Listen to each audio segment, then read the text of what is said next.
Say what's cracking, YouTube? It's your boy 16 to life, and I'm back like I'm on a parole violation. Yard down! Now, for those of y'all that's new to my page, in 1994 I got arrested. I was eventually sentenced to 16 years plus life, and I ended up doing 24 years straight in the California prison system. During that time, I accumulated some good stories, and I'm gonna share one with y'all today. In the event you happen to like this story, then definitely be sure to hit that like button, leave a comment, and subscribe to my channel if you haven't yet. Also, be sure to hit that notification bell. That way, anytime I drop a story, you'll be notified ASAP, and you can hop on it whenever you're ready. Now, let's hop right into this story. Now, this particular story right here, this takes place when I was actually in the county jail out in Billings, Montana. In 89, actually late 89, early 90, I started going to Billings, Montana. I had some cousins out there. Eventually, I started selling dope out there. Back then, we were serving powder cocaine. And so every now and then, I would rock it up and turn it into crack. They would call it Ready Rocks because a lot of people out there, they didn't know how to rock the dope up. But the bad problem about the Ready Rocks is then I couldn't get it to the people that, then I was losing customers because for the people who like to shoot it or snort it, then, they couldn't do that with the rocks. So also the bad thing about the Ready Rocks is when I would have those, man, it seemed like it would just bring people out the cut who I hadn't seen in months and months or years. It would just circulate around the town, I guess.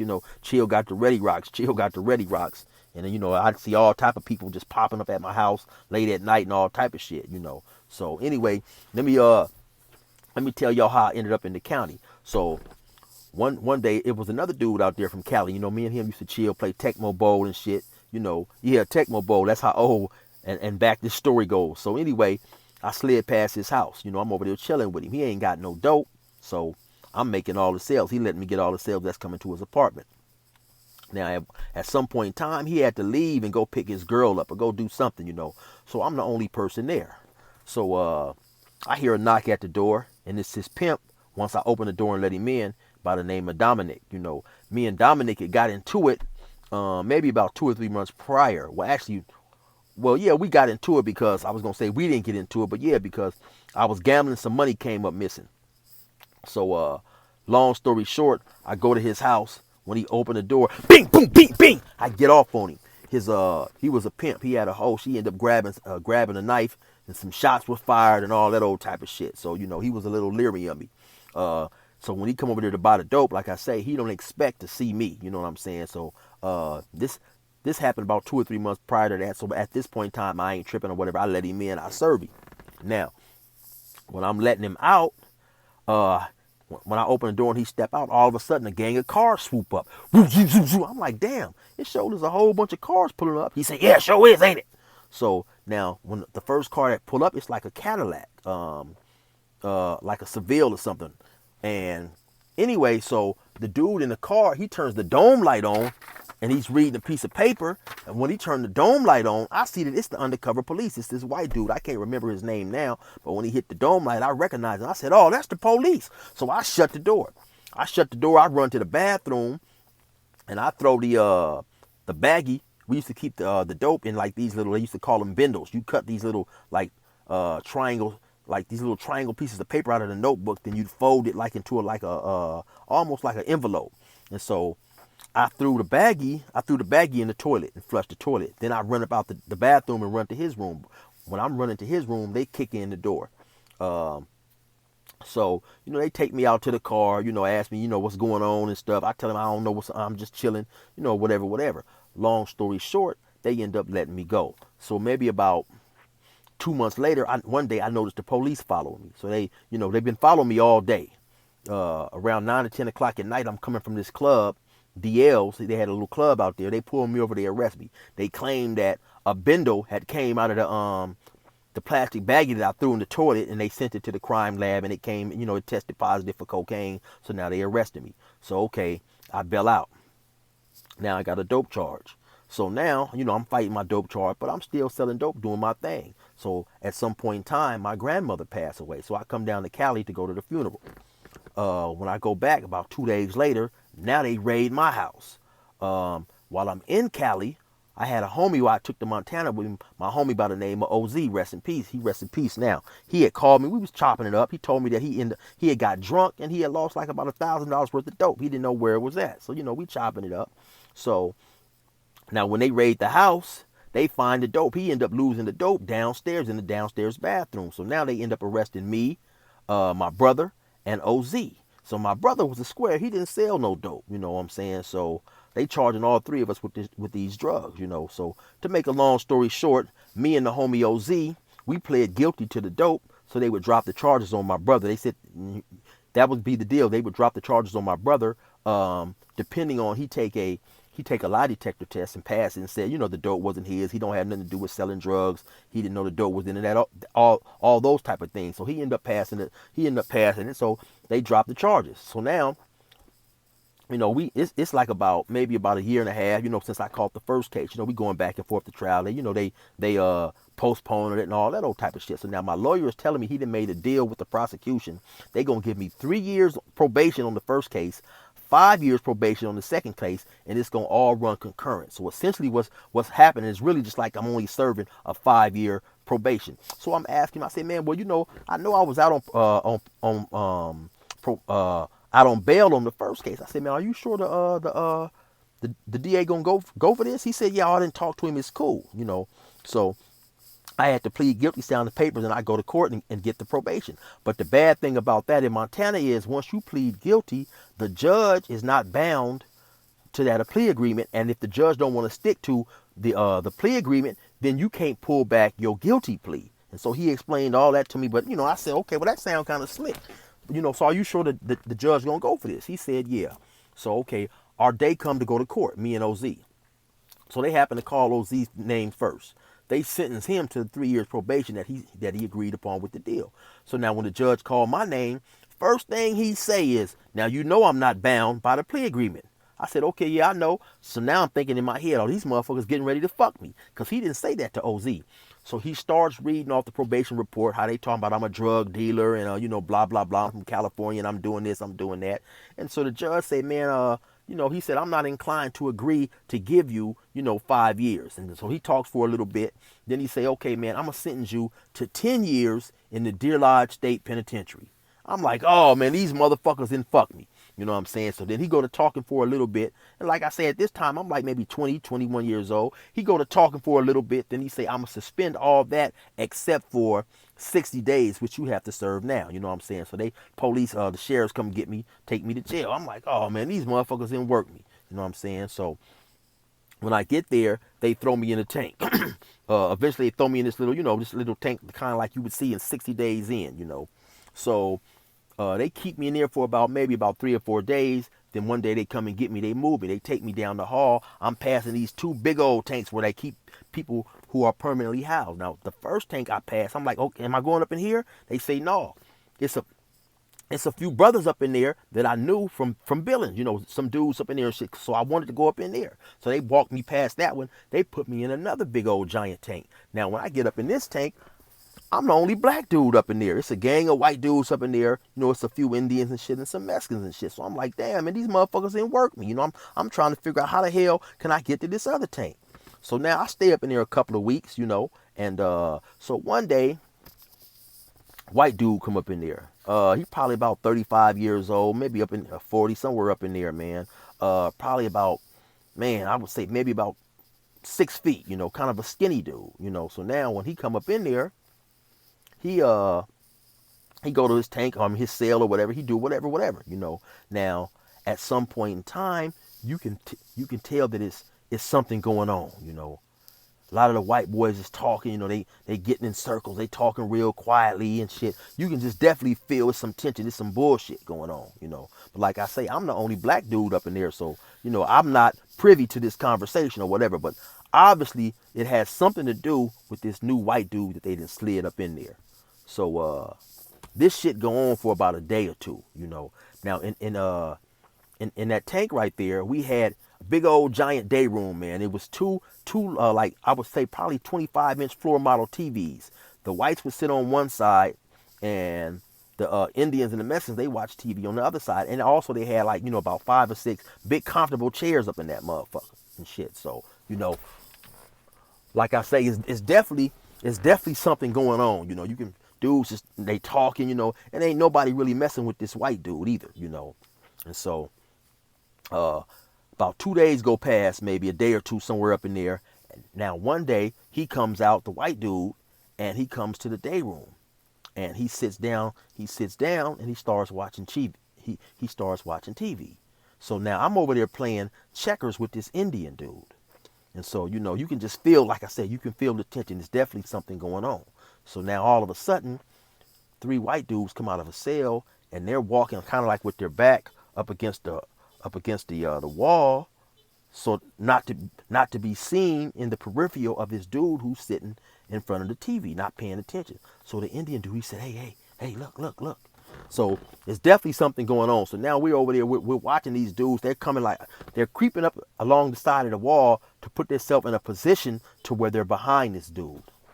And so, dude, he's still over there chilling. He's watching TV. Now, also, I forgot to add that in this county jail, there's a podium that the officer sits at. The podium and the officer is inside the actual tank. So I don't know what the hell he was doing, or if he had turned his back or whatever. But like I say, it comes to me later on that I found out that this dude is being accused of child molestation or whatever. So I definitely believe that the CEO or the guard who was up in there turned a blind eye to what all was going on. And so anyway, like I say, he's sitting there, he's watching TV. And so at some point in time, one of the three dudes, he got a blanket in his hand. And one of the three dudes, he slides up behind the white dude, and he threw the blanket over his head. And as soon as he threw the blanket over his head, you already know. Bing, bing, bing, bing, bing, bing, boom, bing. They jump on him. The other two white boys, they whooping on this dude, man. They on his hell meat, though. I'm talking about super tough. They giving it to this dude. Now, he's under the blanket. He's hollering, And so at some point in time, he falls to the floor, but he's still up under the blanket. Now, these white dudes, man, they punching him, they kicking him, calling him child molester and all types of stuff, And they kicking him and dogging him. He's screaming and hollering. Now, I don't know what happened with the guard up there at the podium, but he ain't said shit. He ain't did shit or nothing. Man, they whooped on this dude's ass for at least a good 2 minutes, minute and a half. They kicking him, punching him, all types of shit. A few other white dudes ran over there. They kicking on the dude, all type of shit. So eventually they get up off him and everybody disperse. Everybody get on. Some run in cells, some run upstairs or whatever. So the white dude that they jumped on, he lays up under the covers for about maybe a minute or two. Then he gets up. The dude, he gets up and he walks up to the podium. He tell the police he's been assaulted and all this old type of shit, So the police get him up. Police walks him out, taking him out. Right when he get ready to leave the door, he turn around, he flip everybody off. He say, fuck all you jailbirds. We all start laughing and shit. He walk on up out of there. We laughing because like how, you call us jailbirds, you in here right along with us. So they walk him on up out of there. Now, maybe about 2 or 3 days later, I'm still up in there. Me and the dude, we playing chess again, sitting at the table. It's a white dude come. He tries to get on the phone. He dials a number and can't get through. So he got a little phone book he looking through. He dialed a few more numbers. He can't get through. He's cussing and mumbling under his breath, hanging up the phone all heavy and all this old type of shit. So he do this for a little bit. Then he leaves. So after we finish the checker game, I tell the Indian dude, this dude then became my little partner up in there. I can't remember now if I knew him or I knew somebody that he knew or whatever. But we had started playing checkers up in there. So I tell him I got to go use the phone. So once I go hop on the phone, I'm on the phone maybe about 5 minutes. The dude who couldn't get through, he came back. Now he sit at the table and he's facing me. So, I'm on the phone. He's over there huffing and puffing and this and that, right? So I turn my back on that motherfucker. I turn my back. Then I'm talking to whoever I'm talking to. I don't let this motherfucker interrupt my phone call with all them theatrics and shit that he going through. So now I hear him. He's starting to mumble on his breath about motherfuckers hogging the phone and all this old type of shit. But like I said, I ain't been on the phone maybe about 10 minutes, So at some point in time, I hear him mumble. He called me the N-word. You know what I'm saying? So I know y'all know what I'm talking about. I don't know if YouTube gonna trip on me and give me a strike for saying it or whatever. So he called me the N-word, right? And so immediately I tell who I'm talking to, hey, I'm gonna holler at you later. I'll get at you later. So I hang the phone up. So now when I hang the phone up, he stand up, I guess, and walk over there to make sure don't nobody else come get on the phone, you know. So once he get within distance, I said, hey man, what you call me? He said, oh well, people need to learn to bing, bing, boom, bing, bing. I hop on him right there. I hit him like with a cold good 3-4 piece. He slide down, he go down immediately. Now when I hit him, somebody say, hey, hey. Now, so I look up, because I'm thinking it's the CO, but it's another white dude. So I slide back up against the wall. They got like a little, right behind the phone, it was in the corner, they got like this little, you can go outside, it's like a rec area. And it wasn't all that big, you know, you could walk around and shit, I don't know, maybe 30, 40 feet, and had a little basketball court up on one side. So I slide like right by the door, you know. It's like I say, because I'm the only black dude up in there. So they go over there, they talk to the dude and shit. He's huffing and puffing. Another dude go over there, it's like 2 or 3 of them over there, they talking. The dude that I fired on, he just slide down to his cell. So then one dude, he come over there, I'm telling myself that if this dude come within arm distance, get off on him. And I don't know if he was reading my mind. I don't know if he seen it in my face or whatever, because he stayed back. He said, hey, man, what's going on? I said, hey, man, this motherfucker's disrespectful. You know, he said, hey, well, you know, basically the dude want to fight you. You know, I said, hey, no problem. So I go down to his cell. But like I say now, when I going down to his cell to keep it 100, keep it real with y'all, I'm a little bit nervous. Because like I say, I'm the only black dude up in there. You know, it ain't no black dudes up in there. So I just been kind of like chilling, you know, playing a little checkers with the Indian dude. But for the most part, I'm kind of like keeping to myself. So I slide up in the cell. So when I slide up in there, these cells are single man cells, and he's already at the back of the cell. You know, when you go in, the bed is laying in the back of the cell. The bed is like flat. You know what I'm saying? So he's standing right there. So when I go in, right, I'm kind of looking to see if anybody followed me. Ain't nobody came down there, so I let the door. I don't lock it and close myself up in there, but I let it just close slow so it won't, you know, because back then we could go in and out our cells and shit. They wasn't tripping on us locking the cell. So as soon as I go up in there, he's standing in the back of the cell. You know, he ain't saying nothing. He just kind of like, you know, doing this shit like he's waiting on me. So when I let the door, you know, close as much as I could without it shutting, I rush him. I just get off on him. Now he's swinging a wild punch and catch me right here. He swing a haymaker and catch me right here. And when I tell you that's the only punch he got, that is the only punch he got. Like I say, he hit me with the little haymaker, but I'm on him. Bing, bing, bing. So now he back up. So now I'm just killing him with the jab. Like I said, now this cell is kind of like it's kind of spacious. You know, you got enough room in it to do your thing. And so I'm on him. Bing, bing, I'm busting him up. Now, at some point, I hop on him tough, and the dude he falls on his bed. Now, when he falls on his bed, I end up with my hand behind his head like this with one hand, and I'm just socking him with the other hand. Bing, bing, bing, I'm busting him up. He stay on the bed. I leave up out of there. So now when I leave, I go back to the Indian dude. I say, hey, let's play chess. But now to keep it real, like I say, you know, I just got into a squab. My adrenaline is beating. My chest, you know, my heart is beating. My adrenaline is up. He's like, hey, are you okay? I said, yeah, everything is good, man, you know. And maybe about 2 minutes later, the white dude, he comes out with a cup in his hand. So he really hollering the N-word and effing it. You know, he's saying the N-word. I'm going to get him. I'm going to kill him and all this old crazy stuff. He get like maybe within 15 feet of me, and he throw a cup at me. So by this time, of course, he didn't attract the attention of the guard that's up in there. So he said, hey, what's going on? You know, so like I say, it's only one dude up in there sitting at the podium. So he go over there to the dude tell him that, you know, we got into a fight, I punched him and all this old crazy type of crap. Police coming to me. I say, hey man, I don't know what the dude is talking about, you know. So long story short, they end up taking me out and moving me to the tank that I wanted to be in anyway. So they didn't do nothing but do me a favor. Now, once I get into the other tank, that's where I told the real good story. The name of that story is called He Told Him and He Told the DA about the dude. It was a dude out there from Redlands who had killed a prostitute. And he had confided in this one guy, and the dude ended up telling everything to the DA. Now, the dude he confided in had been locked up maybe about 15 years, and it came down on an appeal. He had been locked up for rape his damn self. You know, a dude by the name of Bobby Johnson. And so it's cold how he befriended this dude just to have this dude tell him all this information. But y'all definitely be sure to go check that story out. Like I say, the name of that story is He Told Him and He Told the DA. So y'all already know what it is. It's your boy 16 to Life. Resume normal program.